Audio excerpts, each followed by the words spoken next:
Nati Tengu clôture en beauté la tournée nationale d'orientation des jeunes pour la candidature à la bourse Mandela Washington Fellowship 2025. À cette étape, ce vendredi 6 septembre 2024, l'équipe de Benin Yali Alumni Association avec la délégation de l'ambassade des États-Unis ont déroulé le programme de la campagne avec les mêmes engagements et énergie de départ. Ici, dans la salle du Conseil des activités éducatives du Bénin, CAEB, c'est Thierry Lokonou qui explicite la procédure de candidature aux participants. 14, déjà en 2004, ça fait 10 ans. C'est un programme qui est fait pour renforcer la capacité des jeunes leaders que vous êtes entre la tranche d'âge de 25 à 35 ans. Le programme fait la promotion de la diversité de l'inclusion. Lorsque je parle de la diversité de l'inclusion, c'est pour dire les gens qui viennent de différentes communautés. Le directeur du Centre américain de Cotonou, bienvenue à Codignan, a à son tour éclairé les uns et les autres sur comment sauter le verrou de la langue anglaise en leur parlant des différentes ressources mises à leur disposition par American Corner. Jerry Adjayi, coordonnateur des programmes d'échange et des alumni à l'ambassade des États-Unis pour outiller les participants, va aussi donner des réponses aux points d'ombre des uns et des autres, tout en leur parlant de la bourse Fulbright et comment y participer. De riches contributions ou témoignages ont été apportés à cette séance pour permettre davantage aux candidats à la bourse Mandela Washington Fellowship 2025 d'être suffisamment imprégnés des contours de la bourse.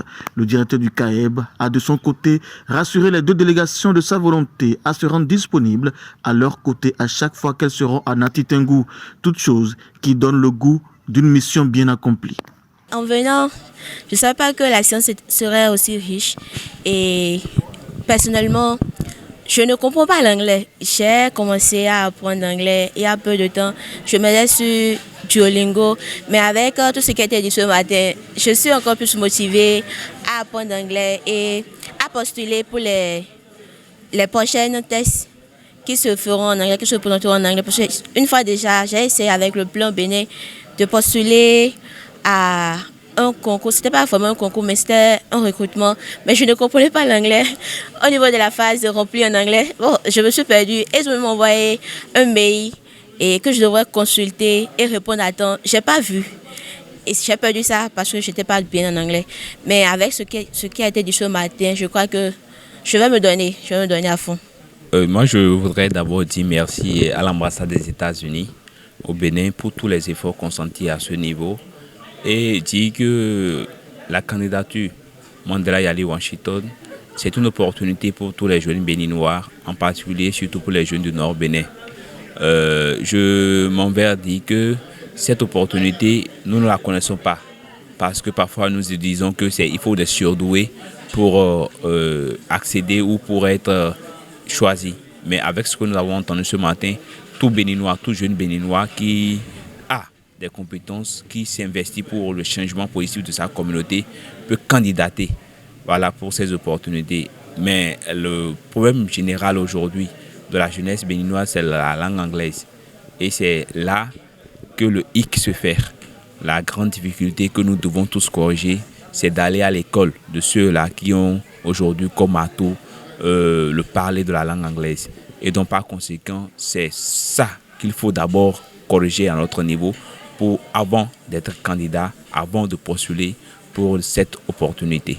Je voudrais, pour clôturer définitivement la tournée Mandela Washington Fellowship 2025, remercier l'ambassade des États-Unis pour son soutien, pour sa disponibilité et toute l'équipe qui nous a accompagnés, que ce soit dans la phase sud ou dans la phase nord, pour donc sensibiliser également les participants à la langue anglaise et aux différentes autres opportunités que l'ambassade offre aux Béninois. Je remercie ensuite tous les points focaux, tous les alumni qui n'ont ménagé aucun effort pour se rendre disponibles afin donc de mobiliser les participants et de nous accompagner dans la sensibilisation pour leur faire toucher du doigt la réalité du programme et de pouvoir leur montrer qu'eux aussi, avec de la détermination, avec de l'engagement, ils peuvent y arriver. Remercier également tous les les institutions, je veux dire les mairies, qui nous ont accompagnés pour donc permettre de tenir les différentes sessions au sein de leur mairie. Nous avons les directeurs d'établissement, les centres qui nous ont accueillis et nous clôturons la session à Natitengu au niveau du CAEB et nous remercions également le directeur qui d'ailleurs nous précise qu'il met à disposition ces locaux pour tous les besoins futurs donc en matière donc, de sensibilisation pour les jeunes à donc se démarquer au sein de notre pays.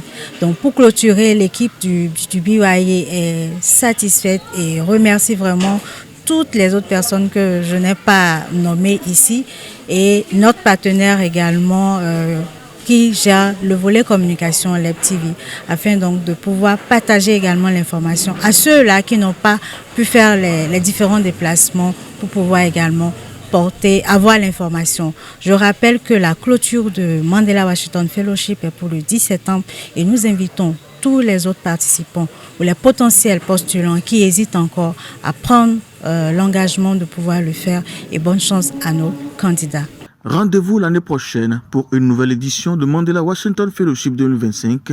Mais en attendant, Leb TV vous recommande de pratiquer sans cesse l'anglais qui est devenu indissociable pour un bel avenir. Preview.